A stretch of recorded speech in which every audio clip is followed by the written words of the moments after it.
COVID ini pandemi biasa atau war tool atau senjata perang? Hal ini merupakan pertanyaan mendasar sehingga jawaban dari pertanyaan tersebut sesungguhnya tercermin dengan tindakan apa yang diambil oleh para pejabat saat ini. Lalu kita bertanya lagi, apa yang terjadi ketika vaksin sudah mencapai 70% populasi yang seharusnya sudah tercapai herd immunity atau kekebalan kelompok. Lalu muncul mutasi strain virus baru lagi. Berdasarkan data kecepatan melakukan vaksinasi COVID Indonesia sudah cepat di tengah gelombang terpaparnya juga tinggi seperti saat ini. Sehingga yang tadinya 250.000 vaksin per hari, Indonesia itu sesungguhnya bisa mencapai herd imunitas dalam 3 tahunan lagi dari sekarang. Saat ini dipercepat berdasarkan informasi bisa 1 juta suntik vaksin per hari. Walau data ini masih diragukan karena kalau satu tenaga kesehatan menyuntik 100 orang per hari maka ada 10.000 nakes yang bekerja. Namun kita anggap informasi ini benar dulu deh. Maka dalam 1,5 tahun lagi atau akhir tahun 2022 herd imunitas tercapai maka kita menang melawan COVID. Pertanyaan liar, apa yang terjadi kalau mutasi lain lagi datang? Lalu kita kejar-kejaran deh dengan vaksin jenis baru lagi. Kalau saat ini kita anggap serangan gelombang kedua, apa yang terjadi kalau ada strain jenis baru yang mungkin bisa membuat gelombang ketiga di tahun depan?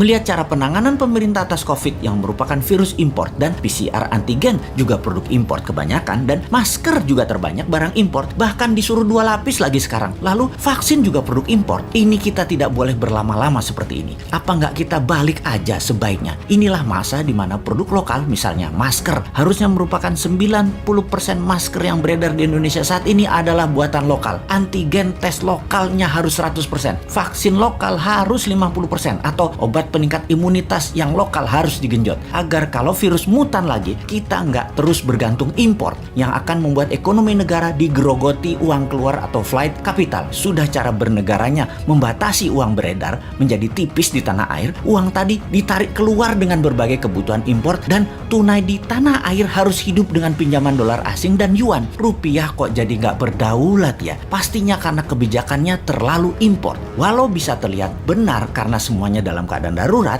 tapi kalau bernegaranya daruratnya berkepanjangan seperti ini, sebenarnya bisa nggak masuk kategori salah kelola atau mismanagement bernegaranya. Lebaran tahun 2020 nih ya, kita nggak boleh mudik, pulang kampung, mudik apalah itu. Lalu tahun 2021 berlaku lagi, nggak boleh mudik lagi. Oke lah, kita manut, 2 kali ya kita manut. Walau ada beberapa orang nggak tahan melakukan pulang kampung yang katanya mereka lah penyebab meledaknya gelombang kedua paparan COVID sekarang. Oke lah, argumen ini diterima. Tetapi kalau tahun depan 2022 masih lagi, ini namanya nggak bisa kelola. Setuju nggak kalau hal ini kita sematkan? Nggak bisa kelola negara karena 3 kali berturut-turut kita nggak pulang kampung. Kembali ke pertanyaan awal. Kita bisa simpulkan dari pertanyaan pertama oleh pemerintah saat ini, COVID adalah pandemi biasa, bukan war tool atau senjata perang biologi. Menjawab pertanyaan kedua, kalau ada strain baru, maka sepertinya ya ikut aja atas apa yang akan terjadi nanti. Kumaha engke, tak ada antisipasinya, yang ada hanyalah mudah-mudahan nggak ada mutasi lagi. Kalau terjadi berlawanan, ini senjata biologi dan strain baru, mutasi baru lagi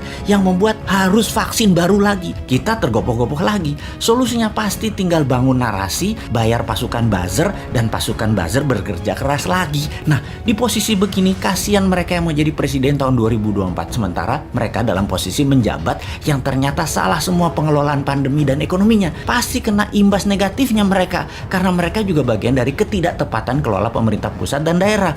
Karena yang digadang-gadang tahun 2024 kebanyakan pejabat incumbent. Di sini enaknya jadi yang bukan pejabat tetapi selalu memberikan solusi. Bahkan bukan hanya solusi, tapi saran yang dikerjakan walau dengan skala tanpa fasilitas. Bisa jadi kuda hitam nggak di tahun 2024 kira-kira dia itu. Tapi mudah-mudahan prediksi ini salah. Ekonomi membaik, COVID teratasi tahun ini. Amin. Cuman takut aja prediksi ini benar. Masa tinggal bosman tahun 2024? Ya nggak mungkin toh. Harusnya bisa 3 kali menjabat. Dukung!